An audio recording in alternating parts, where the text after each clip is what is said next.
No one prepares you for this part. Becoming a mother in your 40s while your hormones are shifting and wondering where your desire went. But what if it didn't leave?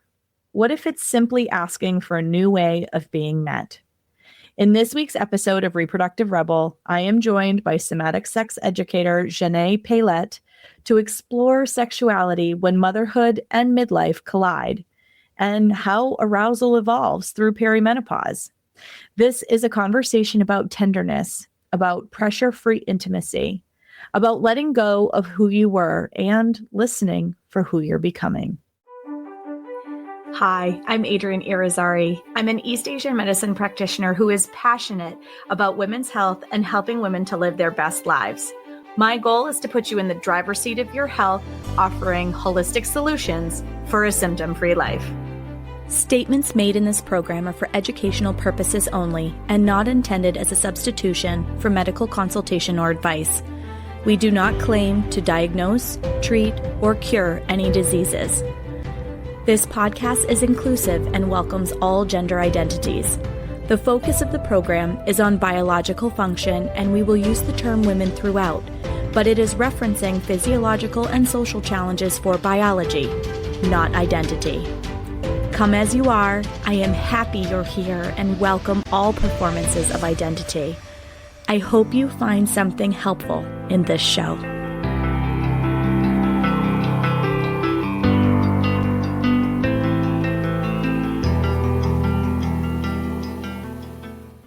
Welcome back to another episode of the Reproductive Rebel podcast. I am joined once again by the incredible Xanet Pailet. Welcome back to the show, Xanet. Thank you, Adrienne. I am excited to be back on the show and to have a great conversation with you and your audience, listeners.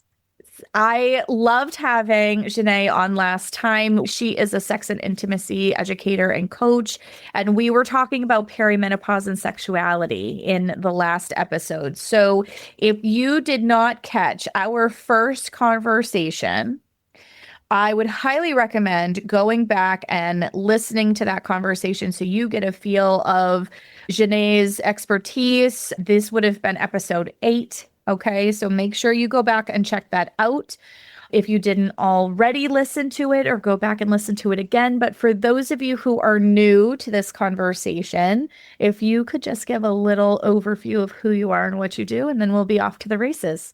Yeah. So I am a sex and intimacy educator and coach. I've been doing this work for 15 years. I used to be a healthcare lawyer, so I've always had an interest in healthcare. And I lived in a sexless marriage for 26 years. In, I guess it was about 2011, I went through my own sexual healing and awakening journey at the end of that 26-year sexless marriage. And it convinced me that not only was I doing a lot of work on healing myself, but also that this was actually like really how I wanted to spend my life. That I was, as so many of us are, a wounded healer, and all of the pain, and there was a lot of pain that I experienced over that 25, 30-year period of time was justified in some way, because now I knew what I was supposed to do on this earth. And I really was important for me to help other women and couples not end up in the position that I was in when I was 50 years old. I witnessed this, and thank you for sharing this piece of your story. Wounded healer is perfect. So many of us get into the work that is our soul's calling, right? Totally. Because of our lived experience. I know that's true for me as well. One of the things that I talked to Xanet about that I thought would be a really nourishing conversation to have is around sexuality and being a mom.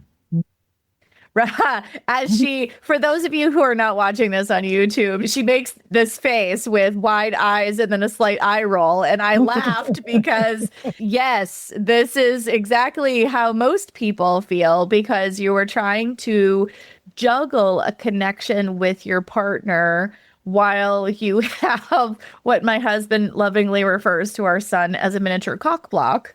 And because he cries at the most inopportune times and he tries to insert himself, and it's almost like he just has this sixth sense that we're turning our attention towards one another, and he needs to be the center of attention and get back in on the mix. Whether that is like scientifically known or not, like I'm sure that there are people nodding their head and going, yes, my child does the same thing. So the moral of the story is children screw up your sex life. Yeah, that's kind of the way it goes for a period of time, a lot of the time, unfortunately. Yeah, and it's hard too because some of that comes down to communication. Yeah. Some of that is a negotiation and a juggling of, holy crap, I have so many extra demands on my life and my energy and my time. And now I have to feel sexy and all of that. Wait, how do I get there? Yeah. So I want to talk about that a little bit. And then I also kind of want to shift it in the same vein as our last conversation around moms who are having babies older. And I'm saying older because I am in that category as well.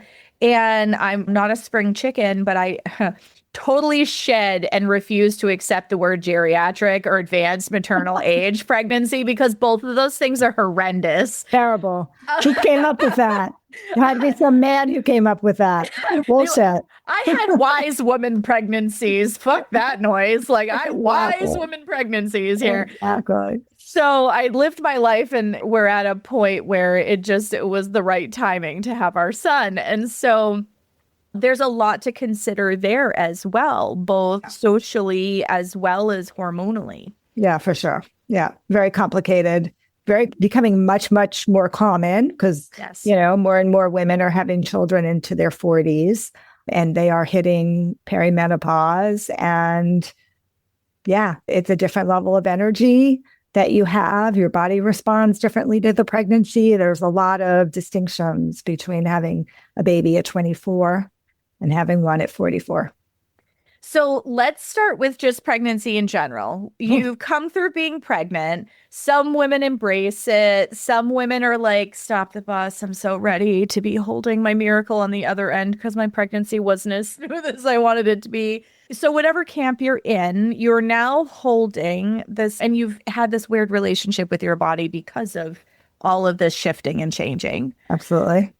And now you've had this little human, which has, for some people, changed how their nerves work. Because if they gave birth through their belly via cesarean section, they very likely are dealing with some level of nerve-related something. And for those who have given birth vaginally, it's a whole Wild West adventure down there all of a sudden. So then the doctor goes, at 6 weeks, you're cleared. And you're like, what? How do you navigate that, particularly with a partner?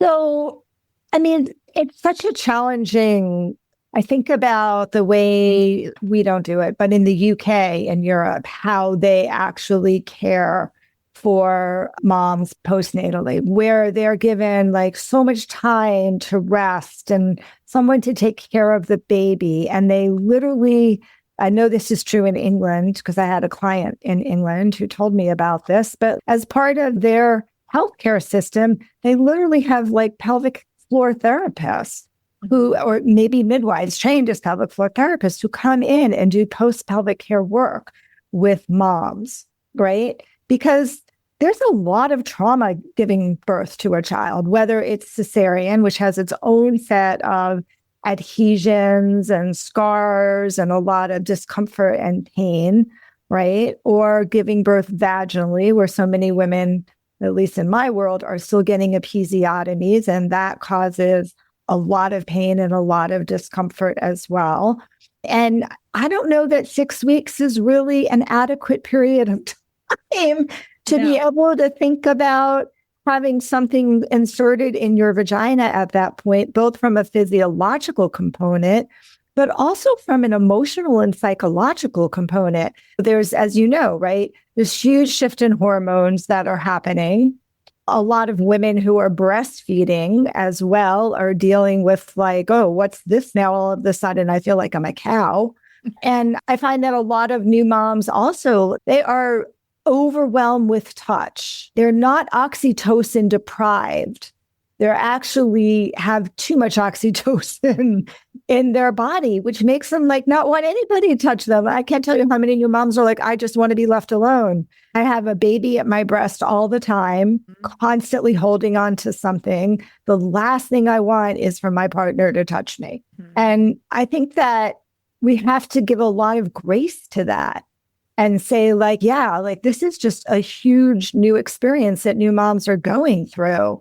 And they need time. Their body needs time to heal. Their emotions need time to heal. Their hormones need time to start to reset. And they also need to, they're absolutely freaking exhausted. I remember it myself, and we had a nurse, nanny kind of person who came in the first couple of weeks. But I've seen it in both my children, where I have two boys, but they're all exhausted. Everybody's absolutely exhausted. They're up at all the hours of the night, and then they're going to work the next day, trying to function or trying to take care of other children. And it's a lot. It's really a lot. And so I just like to recommend when women talk to me about this, I'm like, just give yourself like 12 weeks, 16 weeks. Give yourself some time for your life to start to get acclimated. Give yourself some time for the baby to start growing a little bit so that they maybe sleep 3 or 4 hours a night as opposed to up every hour and a half or 2 hours. That's number one. We have to rethink this. Like, it's 6 weeks, you're ready to go. Like, bullshit. Nobody's ready to go at 6 weeks. And I have some of my clients, and I don't know if you see this in your practice as well, where they're starting to get pressure from their partner, like, you didn't really want to connect with me at the very end of the pregnancy. And there's a small voice in my head that goes, yeah, you mean when I was the size of a whale and anything that fell on the floor was dead to me because I couldn't see it past my belly? You mean then? Right. Right. So they start to get pressured, and then the doctor gives the green light. Oh, you're 6 weeks, you're fine now. And then they're like, oh, well, the doctor said it was fine. So then they're in this continuum of, I do want to connect with my partner. And it's not that I don't want to. It's that physically, I still don't feel right in my body. There are some people who are like really fearful of the pain to try that early, whether they've had, even if you haven't had an episiotomy or you haven't had any tearing when you give birth. And yes, I know there's some of you going, really? That happens? Yeah, no, you can give birth without tearing. But even then, you still have like really stretched everything down there. It is still sore. It's sore. It's sore and it's uncomfortable. So I think this is where communication comes in, right? Like, just to really have an honest conversation with your partner. It's not that I don't love you, but I'm completely and totally exhausted.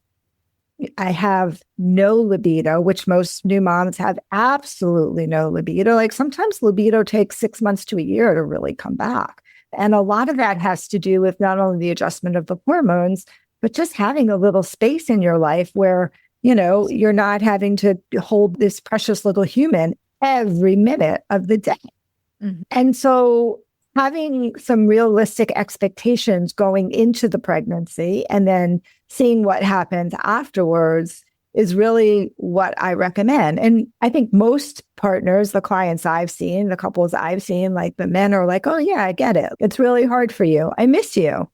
I miss having sex. Well, you can take care of some of that yourself. You've probably been doing it for a while anyway. And we don't have to have sex, maybe, possibly. And again, I think a lot of women, new moms, are touched out. I'm sure you've heard this. Like, yes. How many women are like, oh my God, I just do not want anybody else to touch me. Yes. Yes. It's so common. And it's very hard sometimes for their partners to understand what that experience is like, because they're not the one who went through this in that way. They're not the one who has a baby at their breast all the time. Yeah, there's varying levels of compassion there for sure. Definitely. And I remember feeling very disconnected because I'm a physical touch, love language kind of person. So like, I didn't hit that critical mass, me personally, around touch as much as I know some of my clients do. But one of the things that I really had a hard time with is I felt like because we were always doing something for the baby, he would take the baby so that I could go to the bathroom. I would nurse the Or take a baby, shower. and he would take the baby so that I could put food in my mouth and Right. not do it with one hand. I was really grateful that he was such an active participant, but like I always felt like my son was in between us. And I remember getting to a point where I was like, I just miss like physically being close to you. I miss sleeping next to you at night because our son was like in the thing in the middle of the bed with us. So Right. it was easier for breastfeeding. It honestly made the late night part that much easier. But I felt like my husband was a whole ocean away. And like that part was hard. So Yeah.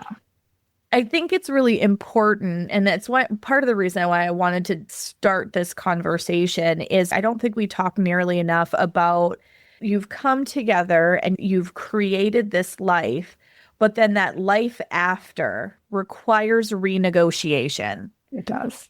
and a lot of communication and a lot more that I think a lot of people realize. Overall, and this was something that you and I had talked about in our last conversation, is that people just kind of suck at communicating with Yeah. each other about their sexual life in general. Yeah. And then let's take now that a step further, and we're in a really hormonally driven, sleep deprived period of life. And now we're taking that already crappy communication level to the next level. Yes. And that's why, I had a couple, I haven't seen them in a while, but they saw them in the fall, I think. And they had a baby maybe 3 months ago.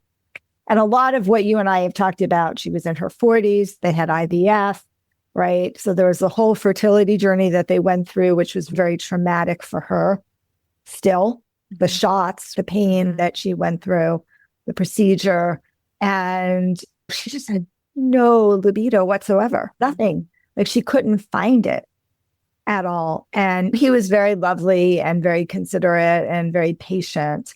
But it's still challenging because resentment starts building up from the partner who doesn't get to have that connection, right? And that starts creating relationship problems that people tend to sweep under the rugs. I know this doesn't help, but I always tell couples this with a new baby. I'm like, I know this really sucks, but it's going to get better in a couple of years.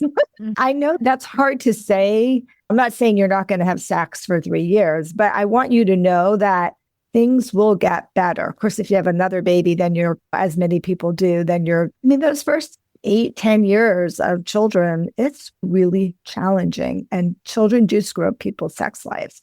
So you really have to make a really concerted effort if you want to stay connected with your partner, whether it's like getting babysitters, getting grandma and grandpa to take care of the baby for a night, and expressing your milk if you're breastfeeding so that there's a bottle, right?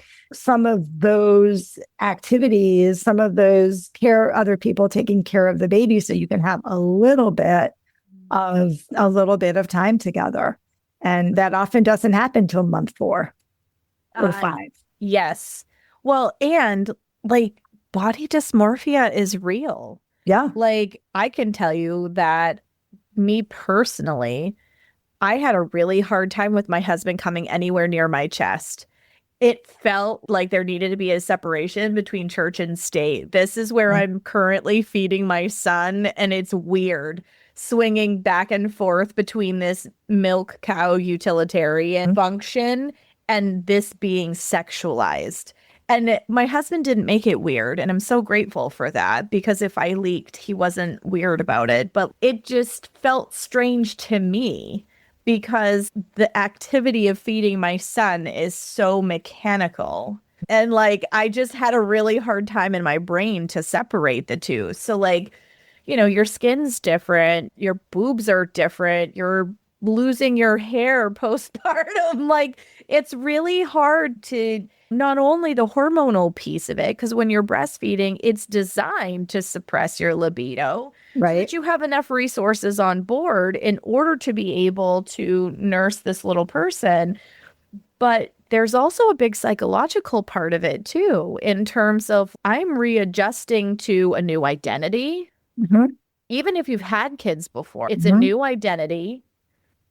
Every time you step through the birth portal, your body looks different. Every Mhm. time you step through the birth portal, your body feels different. This time, like, I was like, oh, I have more resources on board. My skin should function a little better than it did last time. Oh no, I have the old lady part that's not working for me this time, is working against me. The skin is significantly saggier than it was when I did this the first time. And so I mentally have to get past that. And that does make it hard to connect with a partner. I'm using Yeah. myself as an example, but Yeah. it's because I've heard this from clients also. And Yeah. I'm just sharing my lived experience.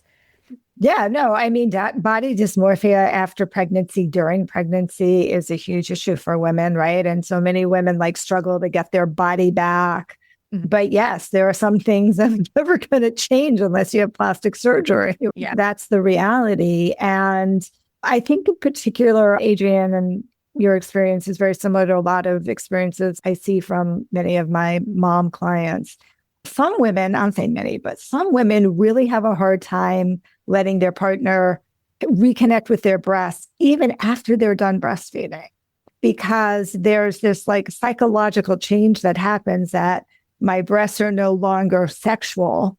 Yes. They are now just utilitarian, even if I'm not breastfeeding anymore. Because, you know, if you're breastfeeding for a year and a half, like that's a long period of time. Yeah. And I think that's a challenge for a lot of women. And it's like work that they need to do around at some point, like recognizing that we wear so many different hats. I'm a mom, right? So I've got my mother body and my mother energy, but how do I refine my lover piece? That's really challenging for a lot of women post childbirth, right? And breasts are one of the body parts that show up most frequently as I've lost sensation in my breasts. I don't want my partner to touch my breasts anymore. I don't think of my breasts as sexy anymore. I just think of them as I use them to feed my child. Yep, I totally resonate with that. And I have talked to many clients who feel the exact same way. So, how would you begin changing that narrative for somebody? Well, I think it's really a paradigm shift in your mind. And I don't know if we talked about this on our first podcast, but when women come to me with a lot of body dysmorphia, I like to help them remember that your body is going to change as we age, because that's what's going to happen. And rather than being mad at it, because then there's a lot of anger and resentment at our body for a lot of things, recognizing it that it's really like your best friend, that it's done this amazing thing. It brought this amazing, new, beautiful being into presence, right? Into the world. And it sustains your child. Your breast sustains your child. And rather than that being like, oh, it's like, well, that's a beautiful thing. And you also know that your body is going to continue to change. So that milk is going to dry up and your nipples and areola are going to come back down. And you're going to start to remember, oh, yeah, like maybe when my partner touches my breast or I touch my breast, I can start to begin to experience pleasure again, rather than it feeling so utilitarian. So some gentle, and I suggest doing this on yourself first, right? Some gentle, like starting to touch your breast in a way that feels good for you, trying to remember the sensual pleasure that you have, like putting some coconut oil on your hands and massaging your dress and maybe gently touching the nipples, like just a very gentle self-touch to start to reacclimate the nerve endings to the sensation of pleasure rather than it feeling very utilitarian. And what that, I don't know, this was my own experience around breastfeeding. And I'm curious because for me, there was a lot of pleasure out of breastfeeding. It was almost like an orgasmic experience for me. Feeling, and I've talked to other women who have said, yeah, sometimes that is that experience of not only the milk letting down, which is kind of like a, right? And so also understanding, like, even allowing yourself, right? Here's a paradigm shift, allowing yourself to think about breastfeeding as also like a pleasurable experience, like allowing yourself to not sit there and read your book while you're breastfeeding your child, but sit there and close your eyes and feel the sensation of their mouth on your nipple, of the milk starting to draw down, of that sense of release, especially when they're full, as pleasure, rather than it just being like, this is a utilitarian thing. Do you know what I'm saying? Yeah. So it's a mind shift, the paradigm shift around what you're focusing on. And I find that can be helpful as well. Oh, that's a really good place to start for people. I love that. So there's something that you had said about the couple that you had worked with being in their 40s and going through an IVF journey. And I see this with a lot of my clients as well. So one thing I did want to talk about is how the sex life, when you have been on a journey for fertility, does get affected. Oh my God, yes. No, because like for a lot of people who tried for years, then went to IVF, failed IVFs, many rounds, lots of meds, like, what I'm rattling off is like the lived experience of a lot of the women that I work with. By the time they find me, I'm like, okay, well, let's make this part of your journey easier. And usually when they've done work with me, they'll get pregnant first or second try. But they've gone through a really long process before they get to me. And all of that takes a toll. I interviewed somebody a little while back who was a perinatal mental health professional. And one of the things that she had said is that you're far more prone to postpartum anxiety and postpartum depression when you have had a very long and arduous journey to get this child into the earthside lived experience side of the equation. And so I did want to talk a little bit around that trauma around procreation and its connection with sex and how you see that showing up for people in your work. Yeah, that is one of the most common experiences that couples have who go through very long, prolonged journeys, is that sex is no longer about connection. It's no longer about intimacy. It's about ovulation and having sex on the right date and in the right position. You know what I'm saying? And all of that. And it becomes a job. It's now a job. Yep. And it's no longer about pleasure. It's no longer about orgasm. Doesn't even mean orgasm only matters for the man. Yep. Because we need to get the ejaculate, we need to get the sperm in to find an egg. And it becomes very arduous, becomes very mechanical. It becomes very like, doesn't matter whether I'm turned on or not. This is our window to have sex. And so we're going to have it now. And it completely shifts the energy between the partners, and it completely evaporates anything around romance or intimacy or desire. It's very challenging for couples, and it can definitely cause a lot of trauma in the relationship because it's hard for them to come out of it. If you've been trying for a couple of years and you've been going through this, and this is what your sex life has become, it's hard to refine that muscle of, oh, I actually want to have sex, because right now it just feels like obligation sex, obligation sex. Yes, it's for a beautiful purpose of trying to have this child, but it's obligation sex with no desire, often very little foreplay. It's just, let me get the penis in the vagina, let me get this over with. Yeah. And right. Yes, I see this with a lot of couples too. And they're like, oh, well, we're only. So I'll ask them, what does your sex life look like during the month? And I usually get like scrunched faces when I say that. And they're like, well, we're trying during the fertile window. And I was like, well, what are you doing outside of that? Well, I don't want to. And I know that libido isn't as high when you are in the more progesterone dominant side of your cycle. However, that is really sad for your relationship. And my heart breaks for you if that's where you're at in your relationship. And I have lived that as well.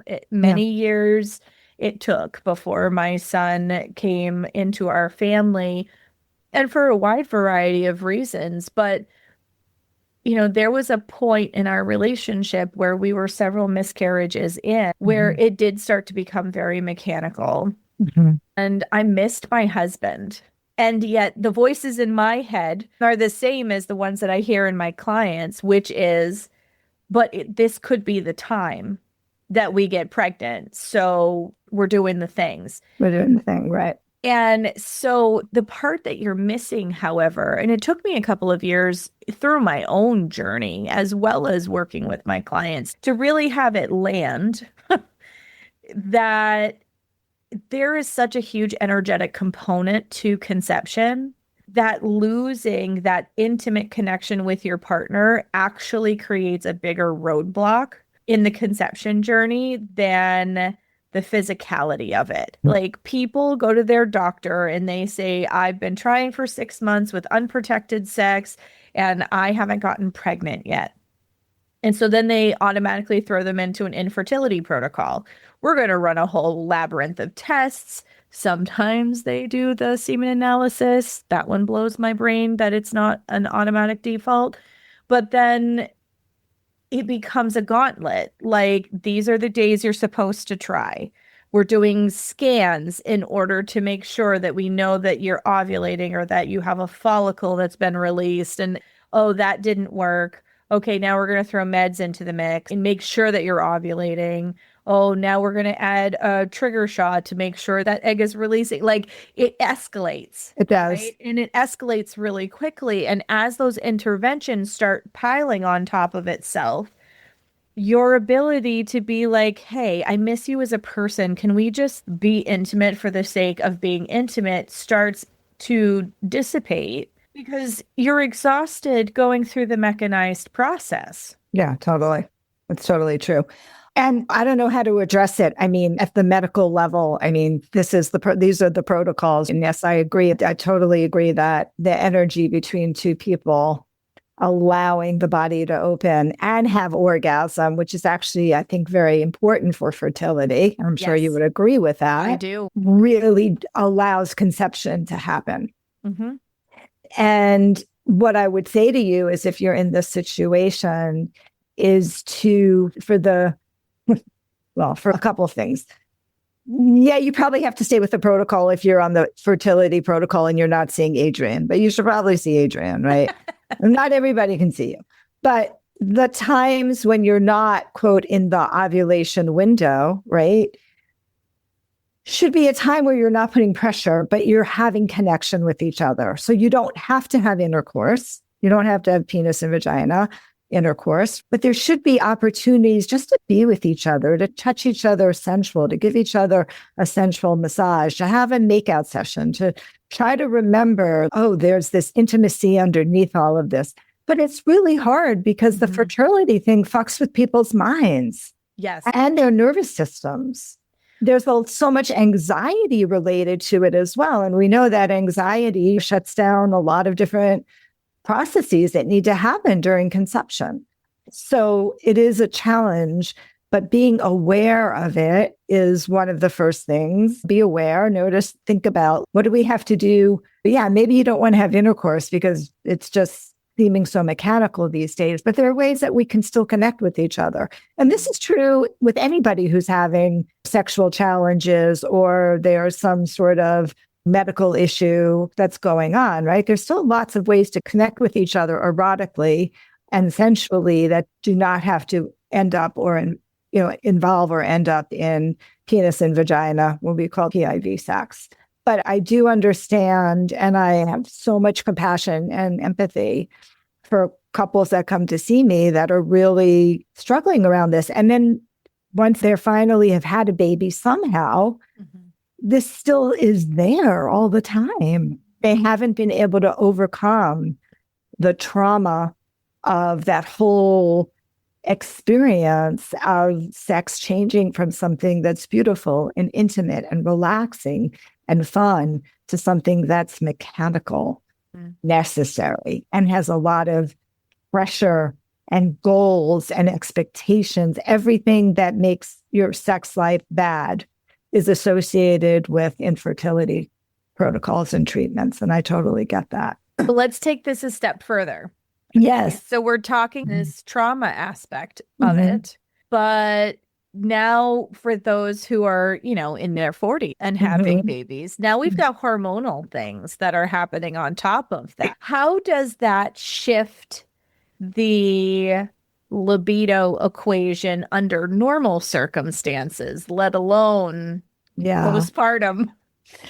Well, I mean, under normal circumstances, as women age and if you're not on BHRT and your estrogen levels start dropping, the spontaneous desire that you felt in your 20s when your hormones were raging starts to slowly dissipate. And what works better for most women is what we call responsive desire, which means that once your body starts getting a little bit touched or you're starting to build up a little bit of sexual interest, it doesn't even have to be touch, right? And then there's some touch, your body starts to remember, oh yeah, this feels good. And the hormones start coming back the way they should, right? Like you start feeling the oxytocin, the dopamine. And responsive desire is really important for you to understand, for us to understand as we age, and for our partners to understand as well that, oh, if I do touch you and start initiating in a way that feels good for you, which is probably going slow and sensually, the body needs a lot of time to warm up at best, but certainly the older we get, often the more time our body needs to really warm up. This is why foreplay is so important. I see that you're starting to have a response. Oh, I see that my body's starting to respond. And that is part of the aging process. If you couple that with coming off of a pregnancy, your hormones are really all over the place. They're I imagine, you could probably answer this better, but I imagine they're extraordinarily erratic because in our 40s, when we start hitting perimenopause, we have all sorts of symptoms and our hormones start becoming very irregular and erratic. And you also have the conflagration of, I'm also coming off of a pregnancy. So it makes for a much more challenging experience for women who are older. In addition, as you and I talked about, I think before we got on this podcast, like it's just harder. When you're in your 40s, like your body let's not remember back in the 1800s, nobody had babies this old, right? Like they didn't even live, they died in their 40s. So our bodies just do not respond as well to pregnancy. Generally speaking, right? There's maybe more pressure. You feel your energy is even more suppressed than it would be. So just in general, we're not going to use the word geriatric, but the older you are, it is harder on our body. And that takes a toll as well. That's certainly been what I've heard from my clients. And I had babies at 24 and 26 and 28, right? So I was in my prime and it was exhausting for me. I can't imagine what it would have been like in my 40s. Well, I can tell you as a mom in my 40s, please. My first baby was 27, and then I didn't have any kids until I got pregnant just before my 40th birthday, and I had a home birth at 40. And there is an ease to it in your 40s because you're so much more confident in who you are and you don't second guess your choices as much. You have more lived experience. Oftentimes partners are more engaged than they are when they're younger. I think there's more compassion from a male partner around needing to wait and having patience with a changing body than there is in people who are becoming mothers at younger ages because his testosterone's higher. He's more led around by that Doberman when he's younger than when he's older. So I do think that there's some perks. Now, I can also tell you that at the time of this recording, my son is 14, almost 15 months postpartum. 15 months old. I'm that much post. And my energy has rebounded, but I've noticed it come back in measured chunks. It's probably the best way to word it. You didn't just bounce back. Right. No, I did not bounce back. I don't remember bouncing back the first time either, but like I can tell you like 6 months, I felt a bigger shift. And then 9 months, I felt a bigger shift. And right around a year, maybe somewhere in the 11th month after I had him, I think I had the biggest rise in my energy, my stamina for life and everything else. And then just a little after he was a year old, I could feel a pronounced shift, meaning like I didn't want to take a nap in the middle of the day.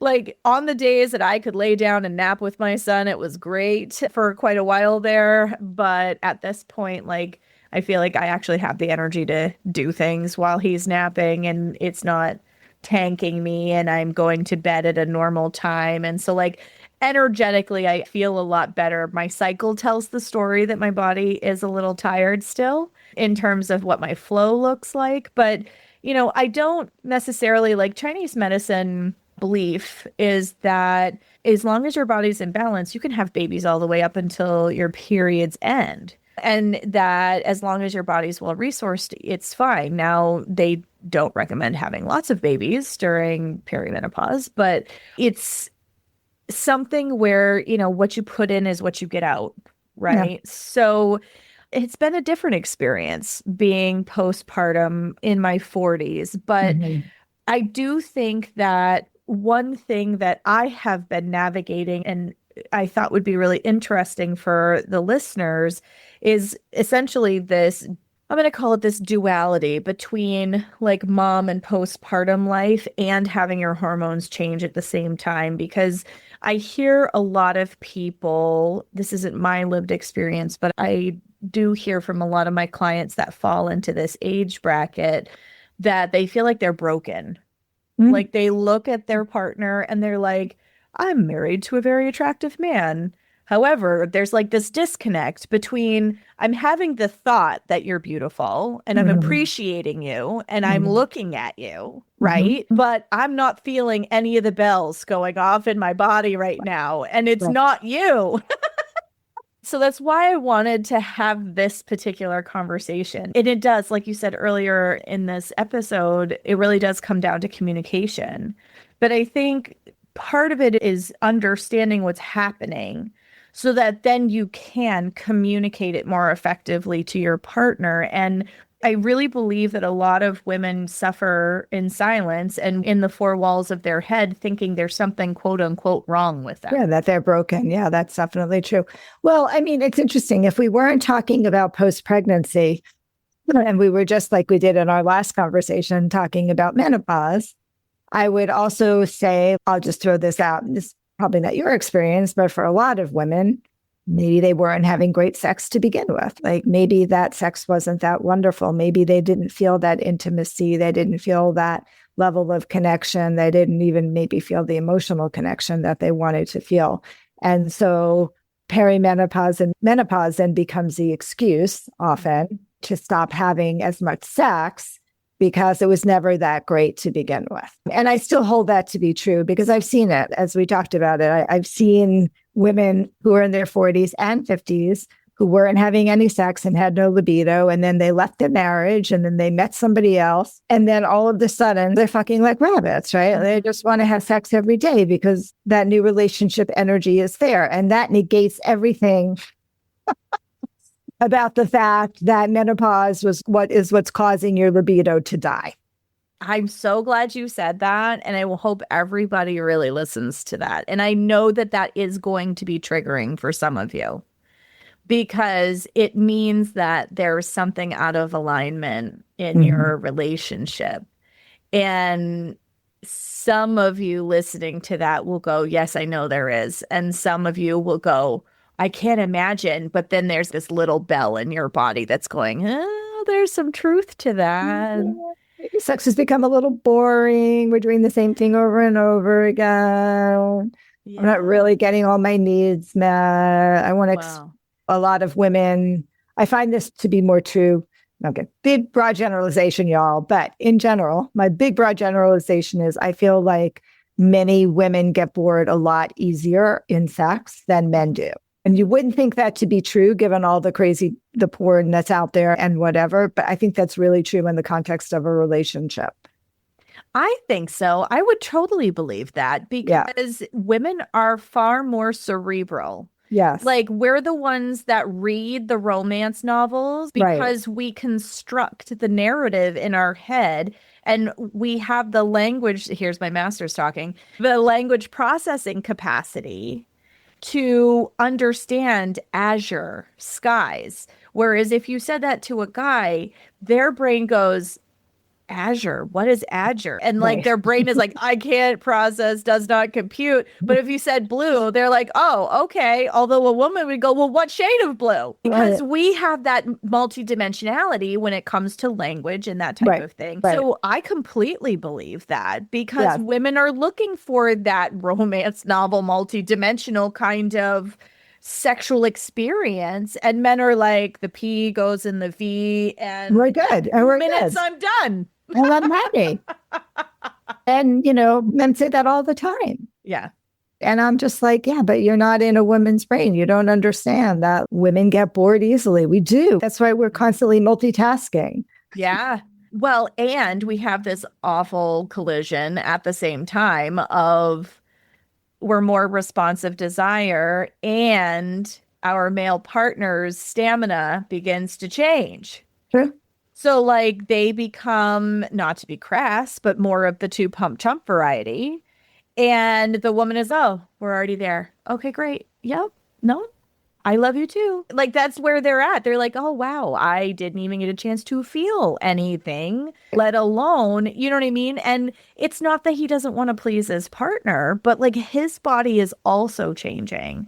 So like there's a lot, again, comes back to communication. There's a lot of changes that everybody is going through in this phase of life. And then when you throw a little baby in on top of it, it's wow, we really need to schedule time with each other. Yes. We really need to talk to each other. Totally. We have to figure out how to flirt with each other again. Yeah. I need to figure out how to feel desirable again. Like as you're looking at whoever is having the interior monologue in the conversation, because there's so many pieces to that. Yeah, absolutely. A lot of times I will tell women, I think I wrote about this. Yeah, I did this exercise in my first book, like something sexy just for you. And if, your old bras don't fit you, well, just go find new sexy bras. Your body's changing, right? But start like getting out of we don't wear this as much anymore. Now it's yoga pants, but it used to be sweatpants, right?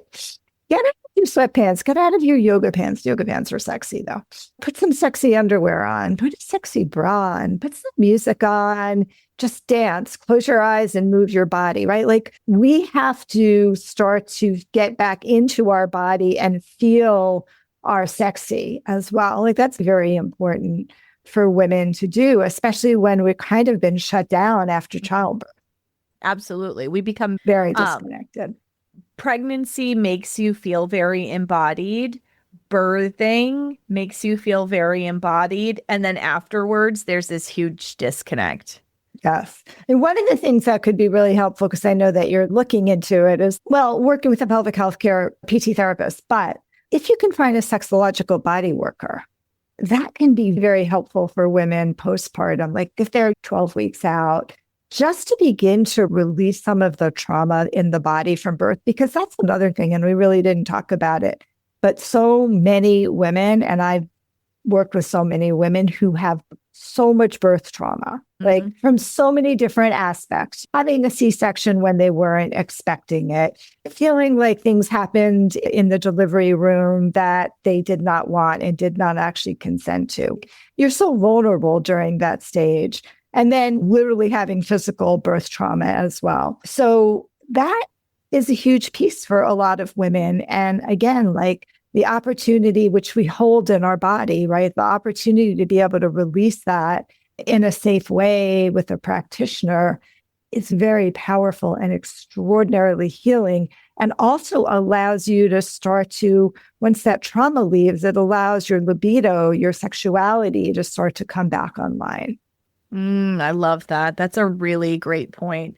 And I'm glad you brought that up because of the piece of that we were talking about around trauma. I'm really glad that you mentioned that because yes, our bodies do hold the narrative. And even though, your birth may have gone the way that you had hoped it would, you might be surprised by what it has left with you.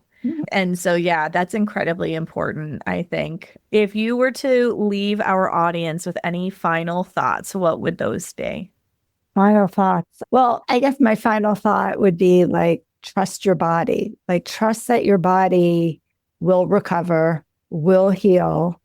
You will get your sexuality back. You'll get your libido back.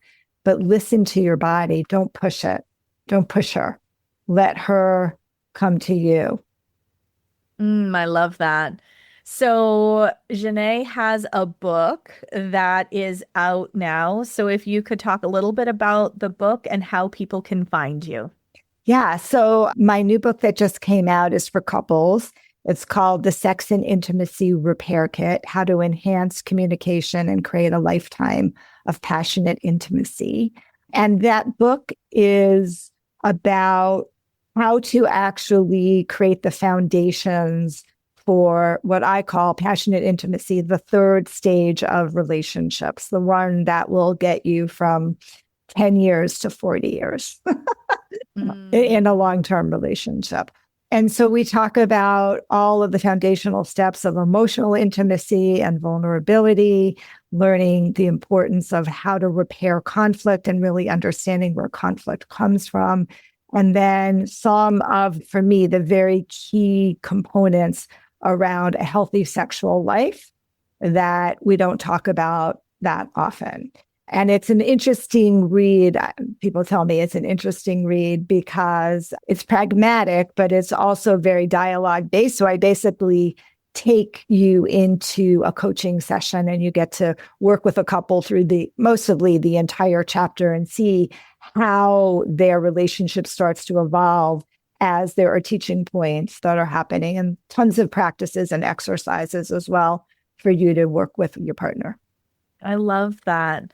I think that's really important, even with what we talked about today. Like, if you're having a baby, generally you've been in a relationship for a little while. So it sounds like this would be a really supportive book for a lot of the people listening. So thank you for sharing that resource. And if they want to reach out to you, you do virtual coaching? I do.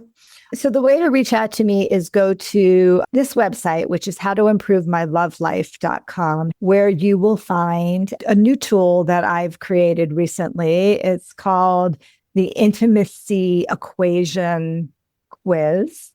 And it's a 3-minute quiz for you to understand your specific intimacy formula. What are the components that are important to you? And it's a really great way to start a conversation with a partner, especially if you're having intimacy challenges. So this would actually be great after postpartum as well.